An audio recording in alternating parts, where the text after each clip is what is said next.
Blue are coming at you with the official movement guide, the long awaited movement guide. I know you guys have been asking for this for over a year, but it's finally here, man. It's specifically going to be covering keyboard and mouse movement, but with that said, you can apply any of the techniques or anything you learned to controller, as I have myself when I do play controller. We're going to be going over 3 main topics: basic movement, advanced movement, and situational techniques, as well as going to be settings at the end of the video, my warm-up routine, and any other extras that we have in the video. Real quick, I did want to mention, but the full keybinds and all that will be at the end of the video, but I do crouch with mouse 5, which is the top mouse button, and I prone with mouse 4, which is on the bottom of the mouse. And this is also how I grip my mouse. I know a lot of people ask how I grip my mouse. I don't know what you call this, more of a palm grip, I guess.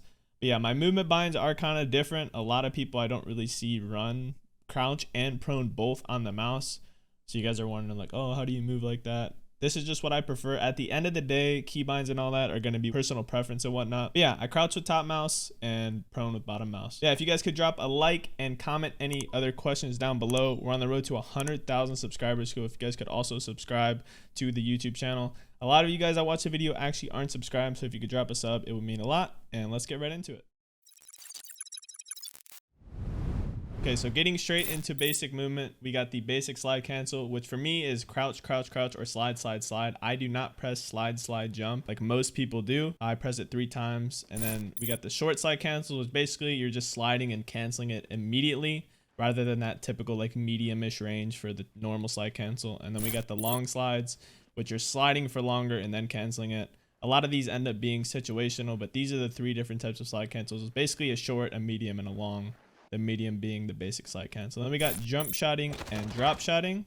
The basic drop shot, you know, you're pressing your prone key, usually while ADS. Everyone's been doing drop shotting for over a decade on COD. This is like the OG thing. And then we got jump shotting, which is pressing your space bar or your jump key bind while shooting to jump up. All right, so getting into the advanced movement, first off, we got the BHop or the bunny hop.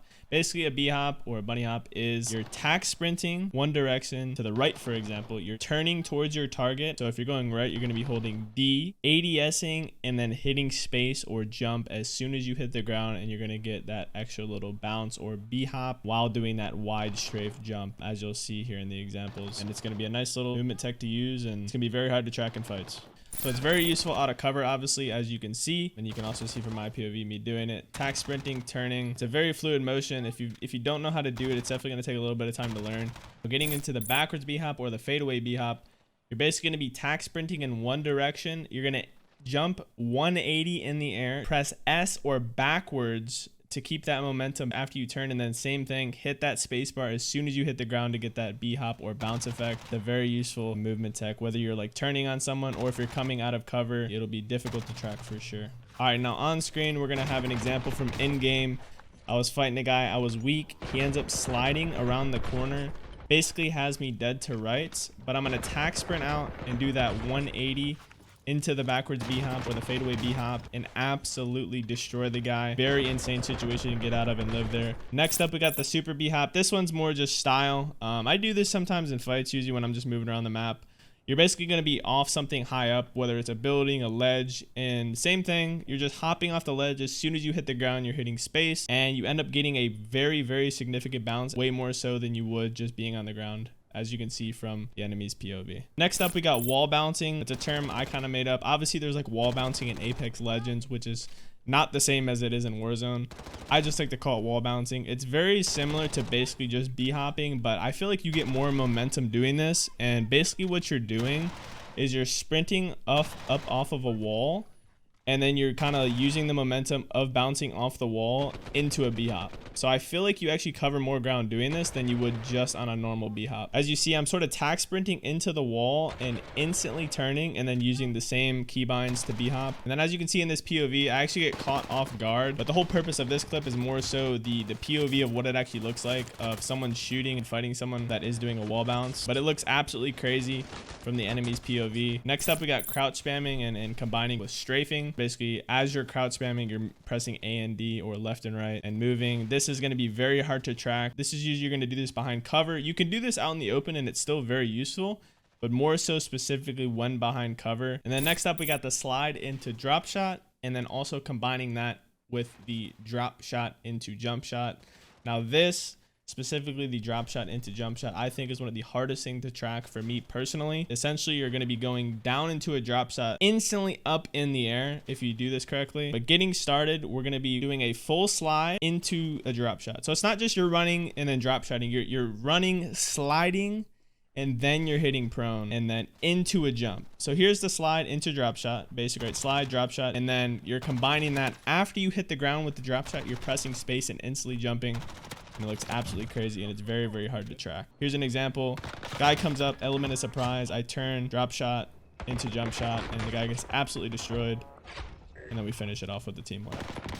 Next up, we got snaking, one of my favorite movement techs to use. If done correctly, you're basically invisible to the enemy, but you will be getting a lot of information from your end. So as you'll see from the enemy's POV, you can see the tip top of my head a little bit, but barely. I'm basically invisible.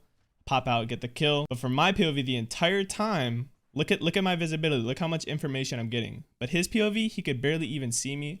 And most of it, I wasn't even visible. So to properly snake, you're going to be going up to usually like a piece of cover, like a half wall, for example, or a rock, or it could be a car, whatever it may be. You're going to go up to it. You're going to press your prone keybind, and then you're going to kind of tack sprint, basically. I press W out of the snake or out of the prone, and then you're going to go straight back into prone, and you're going to get that little rhythm. Prone, tack sprint, prone, tack sprint. But you're not going to be going anywhere. You're not like sprinting, right? You're just tack sprinting to get out of the prone. Here's an example in game. I get a first kill with the Armaguerra, get high alerted from the right, guy shooting at me, snake behind the little half wall of the stairs, and just pop him.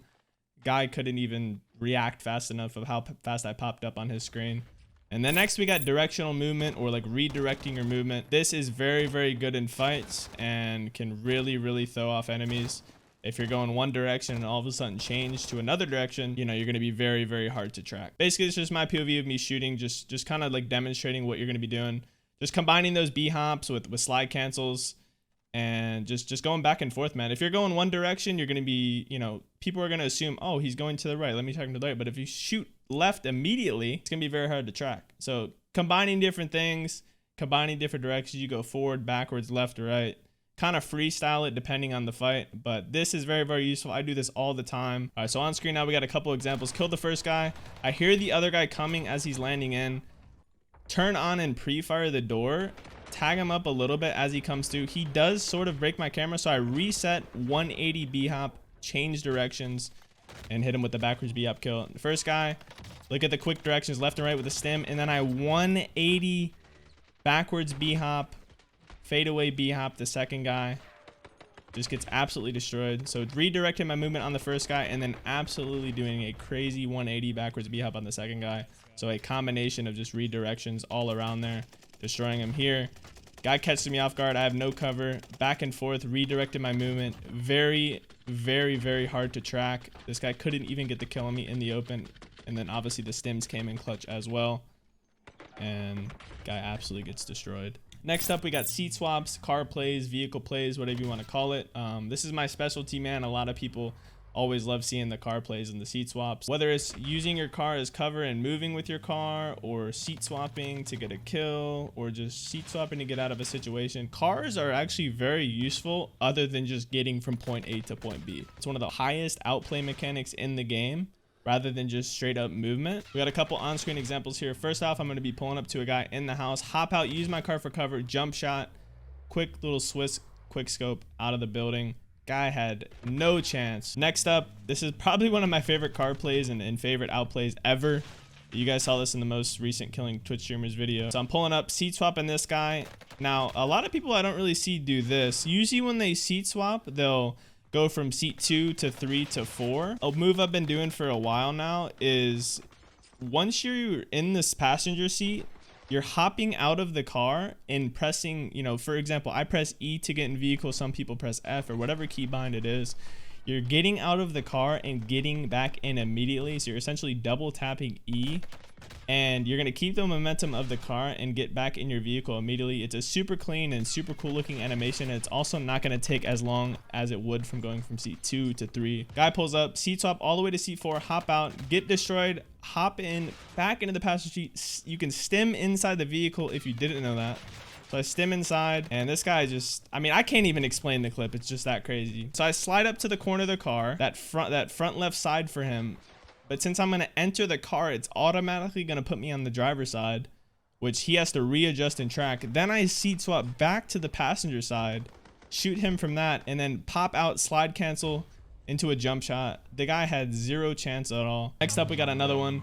Guy lights me up, breaks my armor. I stim, get in the car, immediately seat swap into the passenger seat, and then hop back out and break his camera and just absolutely destroy the guy. Remember, you can stim inside vehicles or use any equipment for that matter, but basically everything else will be useless. And then another one we got on Rebirth. Stim, get out, no scope him, get back in the car. I broke his camera by getting back in the car because he was still looking for me on that other side, and then hop off and pop him. The dude was completely panicking. And yeah, man, car plays are, like I said, my favorite thing to do, my bread and butter. I've been doing car plays, you know, basically the entirety of Warzone. And they're just super fun to learn, and you can really master it and do a lot of crazy stuff with it. So to seat swap, you're basically going to get in your vehicle and press your crouch keybind. So for me, it's that mouse button 5 on the top. So right when you get in the vehicle, you press that seat swap key. Now we got movement combos, movement combinations, and just scenarios in general. This is basically combining all the movement that we've gone over so far in this video and combining it. And this is what it looks like from my end. Obviously, I'm just shooting the air here, but you know, it's combining snaking into crouch spam, into jump shotting, into BHops, just everything we've gone over so far in this video. This is what it looks like from basically like an enemy POV or my POV. It looks absolutely insane.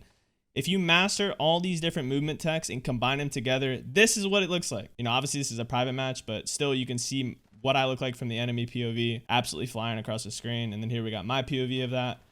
Snake it behind cover, slide canceling, drop shotting. So many different movement techs to combine.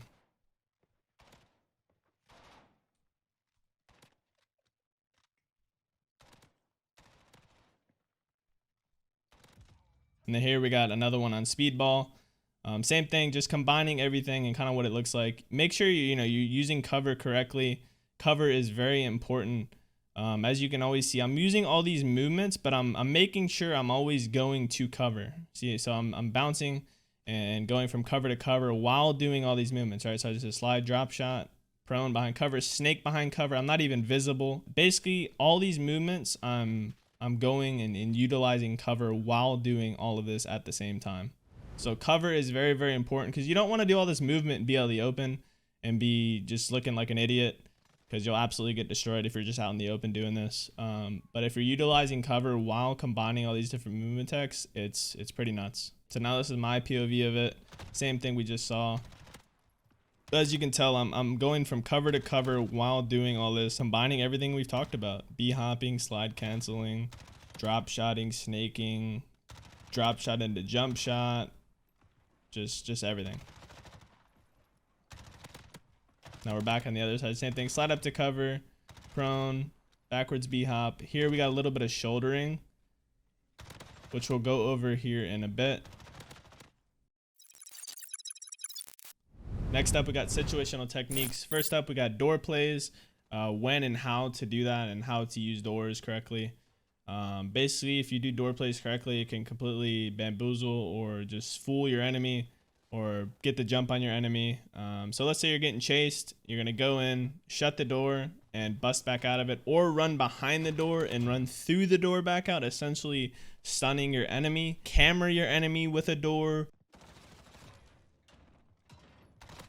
Another version is more of like an advanced door play. You're basically busting out of the doors into a drop shot or slide drop shot, jump shot. Super situational, but just another version of a way to play and use doors. All right, so here we got an in-game example. First off, I'm gonna camera the guy, shut the door, go behind the door, kill the first guy. Second guy is now gonna look for me, slide behind the original door towards me, bust back through that door as he runs by me, then go back to the left behind the door again and bust through it again and kill him. The guy's completely panicking and running away because the guy cannot figure out where I went or what is even going on. So next up, we got using cover correctly with different slides.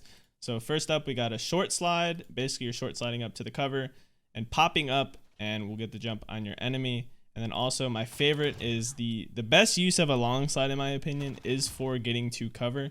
So as you'll see in this example, I'm long sliding all the way up to the barrels from where I'm at, and I'm basically invisible to the enemy while I'm in the long slide animation, and then all of a sudden my character is just gonna pop up right at the barrels, and it looks really cool and it's very, very useful. Next up, we got shouldering and jumping for information, which I don't see a lot of people do at all. Even when I'm fighting good players, I'll see it here and there, but very, very rarely. Basically, this is, let's say you're weak in a fight, you end up getting behind cover, and as you're plating up, instead of just sitting behind cover plating up, you're shouldering, which shouldering is basically just pressing left and right or A and D in and out of cover, kind of getting information and peeping out what your enemy's doing, where they are, and getting information as you're healing up. It looks very basic on my screen, just A and D. I'm combining a crouch with it as well. Just imagine yourself being weak and you're plating up while doing this, and then also jumping over the piece of cover. Very, very useful when in fights, especially if you're weak and plating up and you think enemies are chasing you.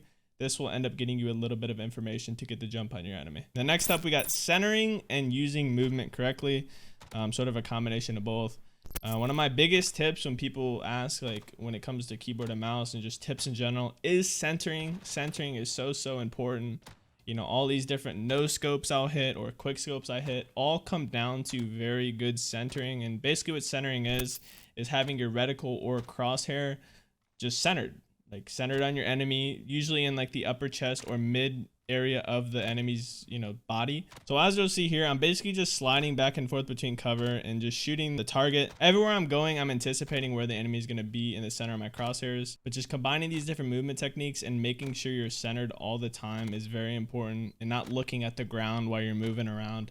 Having your crosshair center ready for the next fight or engagement while still doing these different movement combinations and movement techs is very, very important. Next up, we got camera breaking or breaking cameras. This term has been around for a little while now. Everyone's like, oh dude, your camera just got broken, or you broke his camera. What breaking a camera is basically getting out of the enemy's line of sight. So if you slide past them or run past them, whatever it may be, but let's say they have you on their screen, you slide past and around them, then you're out of their field of view. That is breaking their camera. Here's an in-game example. So basically I slide up to the pillar and then re-slide around the enemy and camera him. And usually you know you camera someone when their back is turned towards you like that. Next up, we got discipline and baiting your enemy. Sort of just two different side things to go over. You know, discipline is very, very good and very, very important when it comes to fights and just Warzone in general. And then obviously baiting can be very good in certain situations.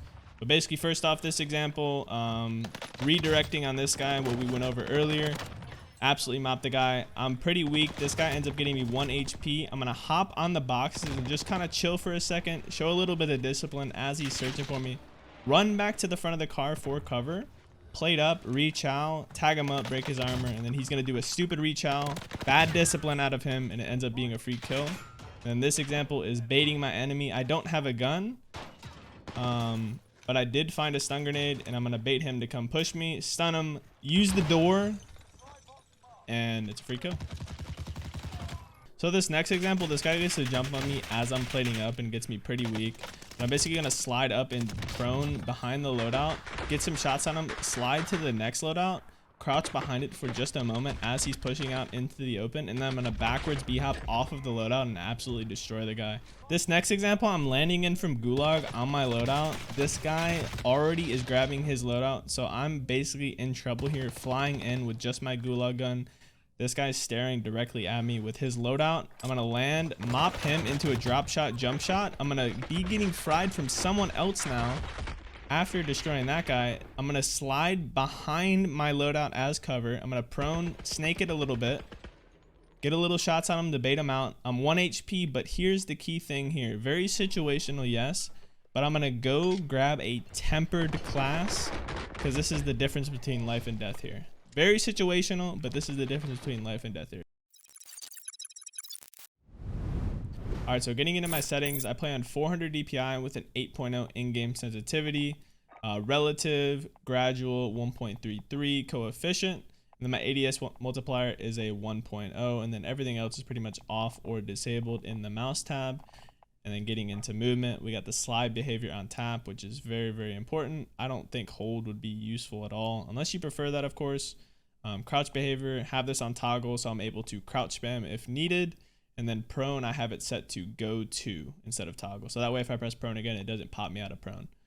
Then getting into automatic sprint, I do have this enabled. I'm on automatic tac sprint or tactical sprint. I've only been on this for about just over a month, and I actually prefer this now. I used to play it on disabled. Automatic tac sprint, I just feel way faster. My movement's way quicker. Just overall, I feel like you're so much faster with automatic tac sprint than without.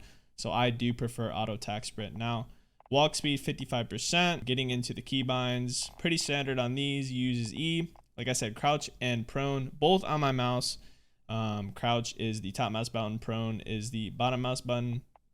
I don't really see anyone using those both on the mouse, but at the end of the day, use what you prefer. If you want to try these, feel free, of course, but at the end of the day, you don't need to copy someone's keybinds to be good at the game. Use what feels comfortable to you. And then getting into weapons and equipment, the switch weapon minimum delay, we want this at 0.00 so you can swap weapons as fast as possible. And then pretty much everything else is what fits for me best. And you can feel free to pause the video and, you know, match the keybinds accordingly. My weapon switch is 3, as I mentioned earlier. And then I have my primary weapon set to 1. So next up, we got running with the appropriate weapon. Just a little small thing that some people still don't really know to do. So instead of running with your heavier weapon out, you're going to want to always be running with your lighter weapon. For example, in the clip shown, I'm using an M13 and an MP5, so an AR and an SMG. Instead of running with your AR out, just moving around the map, run with your SMG out, the lighter weapon, because you're going to be moving faster on the map, as you can see. And then next up, we got YYing. It's a term that's been in Call of Duty forever. Basically, YY is just pressing your weapon switch button twice. For me, I press 3 on the keyboard to weapon swap, and a lot of it's basically for style and show. It's sort of you're kind of juggling your gun. You see me do it all the time, but there is an actual effective use to it in certain situations rather than just for style. But also, it can be very useful for, let's say you're shooting your gun and you're getting low on ammo and you don't have time to reload or swap weapons. If there is another gun by you, you're basically running out of ammo, you're picking up that other gun, and as soon as you pick up the other gun, you're YYing, or you're pressing your weapon swap button twice. Getting into my warm-up routine or practice routine, this is in Modern Warfare multiplayer private match. I'm on the map King on free-for-all, and then these are the settings I have. I have score and time limit on unlimited. I have the radar always on constant, and then I have the spawn ammo mags set to max. And then basically I max out the bots at 11 and put them to recruit, and then from there you load in and can practice your movement, practice different keybinds, practice everything we talked about in this video in this private match. You load in, pick whatever gun you want. I prefer just running around with the MP5 usually, just a nice SMG, and you can just practice, man. Get used to different keybinds, get used to a sensitivity, just practice everything we talked about you can do in this private match.